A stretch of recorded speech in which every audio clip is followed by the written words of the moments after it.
Hello sa inyo, pag-usapan natin ang laban ng Lakers at ang Orlando Magic. Ngayon araw sumabak na naman sila sa laro na kalaban ng mga batang player. Masaya ngayon araw ang mga fans ng Lakers dahil ilang araw na din ang lumipas na walang laban ng Laker, kaso mukhang hindi maganda ang resulta ng laban ng Lakers laban sa mga batang Orlando Magic. Nasayang na naman siguro ang mga parlay nila, ay joke lang haha.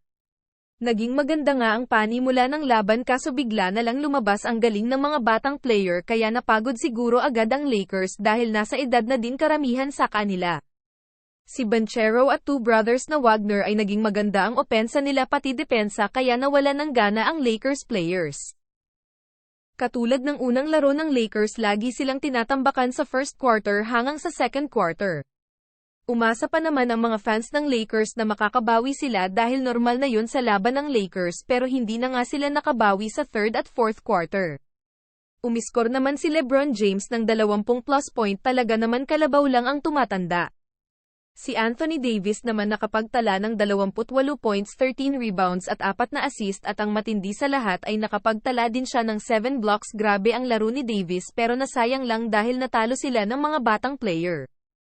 Better luck next time na lang at makakabawi din sila dahil maganda naman ang nilalaro nila.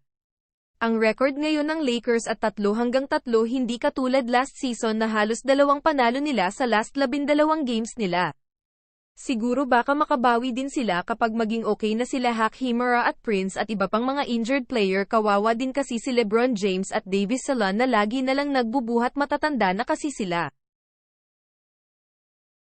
Guys, abangan nyo pala si Austin Reaves dahil bumabalik na siya sa dating laro, sunod na tong naka-double digit siya. Nagtala siya ng 20 points, pangatlo siya kay Davis at LBJ na may 20th points. Si D'Lo naman malas ngayon dahil isang outshot siya sa 3-pointers area. Yun lang, tapos na.